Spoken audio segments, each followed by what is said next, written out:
बिस्मिल्लाहिर्रहमानिर्रहीम।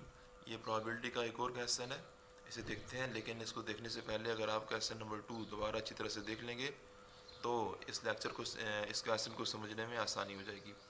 बहरहाल हम इसे पढ़ते हैं। यहाँ पर हमें कह रहे हैं the probability that a contractor will get a plumbing contract is 2/3 and the probability that he will not gate electrical contract is 5/3। यानी इस डेढ़ लाइन के अंदर हमें ये पता चला कि हमें दो दो चीज़ों की प्रोबेबिलिटी दी गई है। और आपको पहले ही बताया है कि जिस चीज़ की प्रोबेबिलिटी यानी जिस इवेंट की प्रोबेबिलिटी आपको दी जाए, आपने उसको ए और बी का नाम देना होता है। तो पहले हम अभी इस डेढ़ लाइन को ही सोल्यूशन में जाकर देखते हैं। हम इसको कैसे लिखेंगे।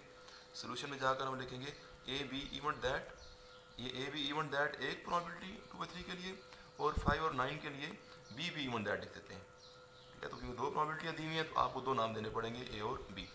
अब ए बी इवेंट दैट के बाद आप वो बात देखेंगे जिस बात की प्रोबेबिलिटी 2/3 है। तो 2/3 किस बात की प्रोबेबिलिटी है?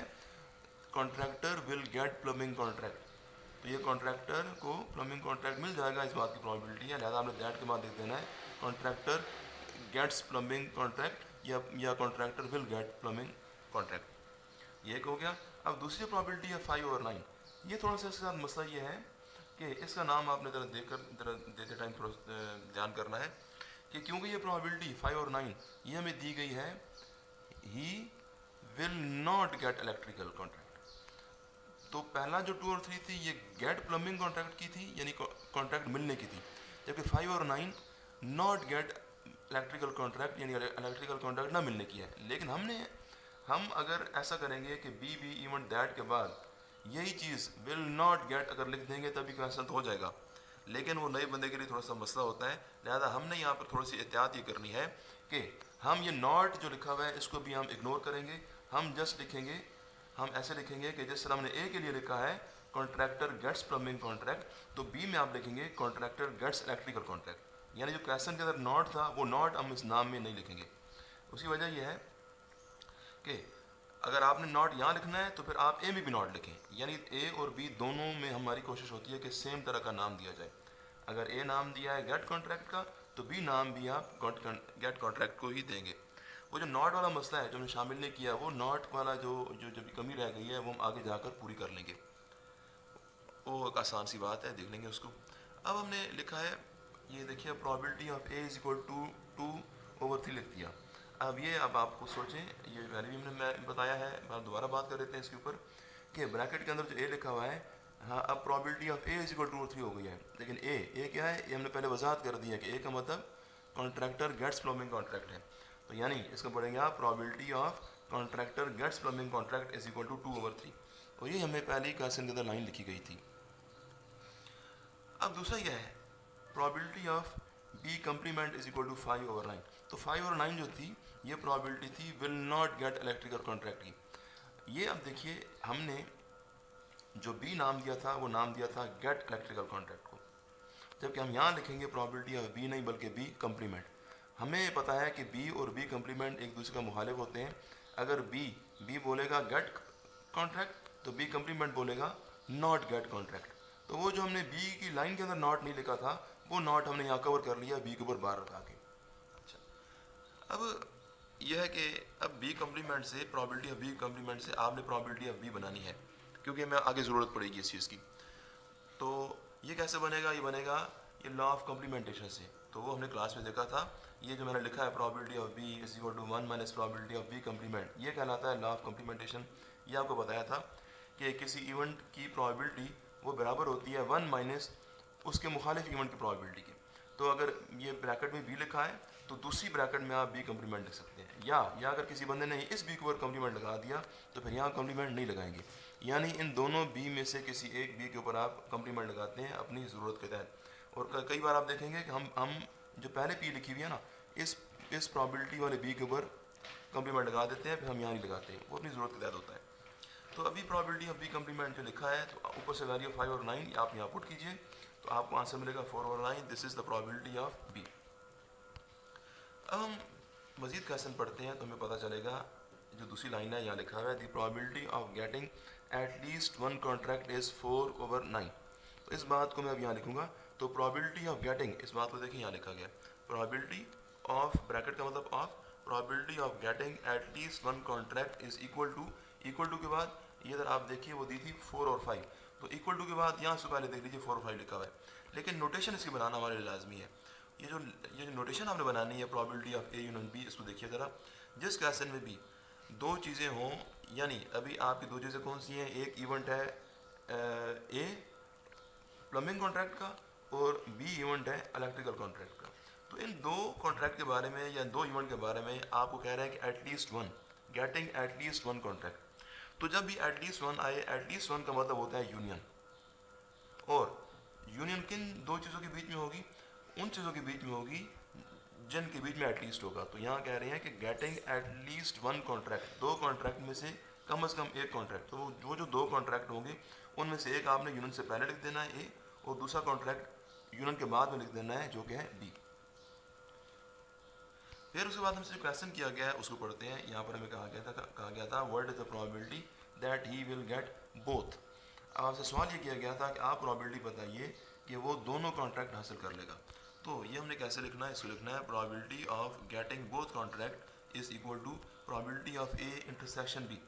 भाई बोथ जब भी आएगा इंटरसेक्शन आ जाएगा, और गेटिंग कॉन्ट्रैक्ट है तो गेटिंग कॉन्ट्रैक्ट को हमने ए और ये बी के नाम दिए हुए थे, लिहाजा ए और बी के दरमियान में अब इंटरसेक्शन डालेंगे, ये आपको चाहिए। तो इसके लिए आपने देखा है एडिटिव रूल है हमारे पास, ये क्यों यूज़ किया गया है, इसे यूज़ किया गया है कि जब भी क्वेश्चन आए तो आप देखेंगे कि आपको जो चीज़ मालूम करनी है और जो चीज़ें दी हुई हैं उनके दरमियान में कोई ऐसा रिलेशनशिप होना चाहिए, उसको यूज़ करके हम फिर प्रोबेबिलिटीज़ मालूम करते हैं। तो ये रिलेशनशिप है ये एडिटिव रूल है हमारे पास। तो यहाँ पर probability of A union B उसकी वैल्यू पुट कीजिए, प्रोबेबिलिटी ऑफ बी की वैल्यू पुट कीजिए, प्रोबेबिलिटी ऑफ ए और बी दोनों की वैल्यू पुट कीजिए, और जो probability of A intersection B है उसको छोड़ दीजिए, ये हमने मालूम करना है। तो ये आप स्टेप्स दो देखिए, ये minus probability of A intersection B हम इक्वल की दूसरी तरफ ले गए हैं, और 4 और 5 भी हम दूसरी तरफ लाए हैं, तो माइनस का साइन ये माइनस वाला प्लस हो गया और ये प्लस वाला इधर आकर माइनस हो गया। तो ये हमें आंसर मिलता है 14 और 45। इसमें थोड़ा सा आप ध्यान कीजिए कि जब क्वेश्चन के अंदर आपको प्रोबेबिलिटी फ्रैक्शन की फॉर्म में लेकर दी गई हो तो कोशिश करेंगे सॉल्यूशन में भी हम भी इसका आंसर जब लिखें तो फ्रैक्शन की फॉर्म में लिखते हैं। इससे पहले भी क्वेश्चन जो क्वेश्चन नंबर 2 था वहाँ भी आप कोशिश करेंगे जो मैंने पॉइंट में आंसर लिखा है उसको आप फ्रैक्शन की फॉर्म में लिखते हैं।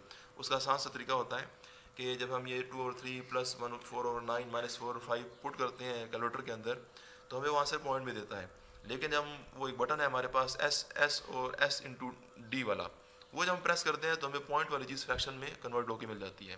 तो वो एंड पर आप फ्रैक्शन में ही लिख दें, बेहतर रहेगा।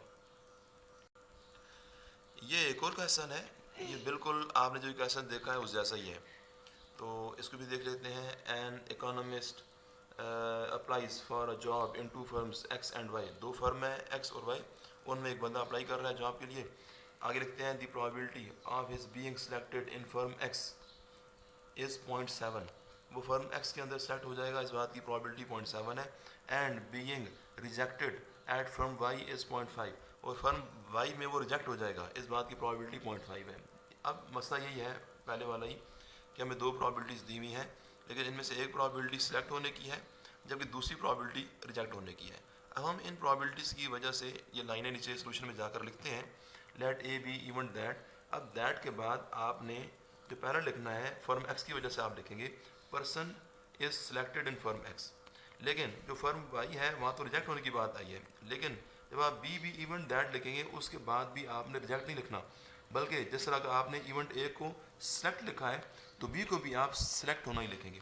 तो लिखेंगे probability be event that person A is selected in firm Y. वो फिर वही बात है कि जो प्रोबेबिलिटी रिजेक्ट होने की दी है तो हम यह करेंगे कि अब बी के ऊपर बार लगा देंगे। अगर बी सिलेक्ट होना है तो बी बार का मतलब रिजेक्ट होना हो जाएगा, यानी हमने ए और बी दोनों को सेम तरह के नाम देने हैं, दोनों को या सिलेक्ट का नाम दीजिए या दोनों को ही रिजेक्ट का नाम दीजिए। बाकी ये 2 लाइनें लिखी हुई हैं, ये आप खुद ही देखेंगे क्योंकि इससे बात पहले हो चुकी है। अब दूसरी लाइन के आधे में पढ़ते हैं, यहाँ लिखा हुआ है the probability of eight least one of his application being rejected is 0.6। ये अब कैसे लिखेंगे? पहली बात तो ये 0.6 प्रोबेबिलिटी है, ये हमने यहाँ नीचे बयान किया इसको, ये probability of A complement union B complement is equal to 0.6। ये तो लिखा गया, लेकिन ये ए कम्प्लीमेंट और बी कम्प्लीमेंट क्यों लगा दिए और यूनियन कैसे आ गई? यूनियन तो पहले बता चुके हैं कि जब भी एटलीस्ट वन आएगा, जिस प्रॉबिलिटी में एटलीस्ट वन आए वहाँ मतलब होता है कि हमें दरमियान में यूनियन लगाना पड़ता है। लेकिन ये एटलीस्ट क्या है? At least one of his application being rejected. तो जो दो एप्लीकेशन दिए हैं, एक फर्म एक्स में और एक फर्म वाई में एप्लीकेशन दिया है, तो कह रहे हैं उन दो फर्म की बात हो रही है, उन दोनों में से कम एक में वो रिजेक्ट हो जाएगा। तो यहाँ पर ए का मतलब एक्सेप्ट होना है, ए का मतलब सेलेक्ट होना है अगर, तो ए कम्प्लीमेंट का मतलब रिजेक्ट हो जाना है। तो ए कम्प्लीमेंट का मतलब कि फर्म एक्स में रिजेक्ट हो जाएगा, बी कम्प्लीमेंट का मतलब है कि वो फर्म वाई में भी रिजेक्ट हो जाएगा, और दरम्यान में यूनियन का मतलब एटलीस्ट वन। ये हमने लिख दिया। उसके बाद हमसे जो प्रॉबिलिटी पूछी है वो ये कह रहे हैं कि what is the probability that he will be selected by one of the firms. तो जो दो फर्म है कह रहे हैं उनमें से वो किसी एक में वो सिलेक्ट हो जाएगा।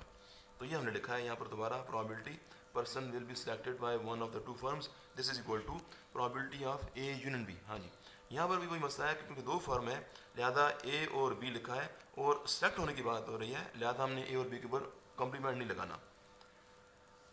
और जब ऐसा सिचुएशन हो कि जब आपको बोले कि कोई बंदा दो फर्म्स में से किसी एक में सेलेक्ट हो जाएगा, किसी एक में सेलेक्ट हो जाए, किसी भी एक में सेलेक्ट हो जाए, तो उसको हम यूनियन कहते हैं। और अगर बोले एटलीस्ट वन, तब भी यूनियन ही आप उसको बोलेंगे। तो ये लॉ ऑफ एडिशन के तहत हमारे पास आ गई चीज़। यूनियन भी आपको पता है कि ये जो हमारा एडिटिव रूल है उसके तहत ये आ गया। उसके बाद आपने प्रॉबिलिटी ऑफ ए और प्रॉबिलिटी ऑफ बी, इन दोनों की तो देखिए नीचे वैल्यूज़ 0.7 और 0.5 पुट कर दी हैं जो हमने पहले ऊपर निकाली होंगी आप लोगों ने। लेकिन मसला ये है कि probability of A intersection B ये हमारे पास नहीं है। हमें तो हमारे पास मौजूद है probability of A complement union B complement.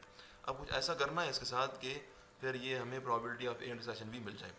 ये देखिए, अगर ऊपर वाला जो रूल है, अगर प्रॉबिलिटी ऑफ बी ये बराबर होती है 1 minus probability of B complement, तो उसी रूल के तहत probability of A intersection B ये इक्वल हो जाती है, जो कर्ली ब्रैकेट के अंदर लिखा है मैंने, ये बराबर हो जाएगा 1 माइनस प्रॉबिलिटी ऑफ, तो जिस तरह बी था तो बी का मुखालिफ बी कम्प्लीमेंट यहाँ आ गया था, इस तरह से ए इंटरसेक्शन बी है तो उसके ऊपर भी आप कम्प्लीमेंट लगा देंगे।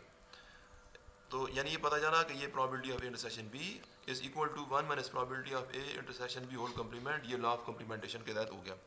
बस आगे फिर है डी मॉर्गन लॉ, वो जो हमने मैटर में पढ़ा होगा, उसके तहत A intersection B whole complement जो होती है that is equal to probability of A complement union B complement. उसमें ये करते हैं कि जो होल कम्प्लीमेंट होता है उसको हम अलग अलग ए और बी के ऊपर लगा देते हैं, लेकिन फिर इंटरसेक्शन जो है वो यूनियन बन जाएगी। तो ये सारे स्टेप्स इसलिए किए हैं ताकि, क्योंकि हमें probability of A complement union B complement दी हुई थी। ये आप यहाँ पुट कीजिए और थोड़ा सॉल्व करने के बाद आपको आंसर मिल जाएगा 0.8। और यहाँ पर भी वही मसला है कि क्योंकि प्रॉबिलिटीज हमें डेसिमल की फॉर्म में दी हुई है, तो आंसर भी आप डेसिमल की फॉर्म में लिखें, यहाँ फ्रैक्शन की फॉर्म में लिखने की ज़रूरत नहीं है।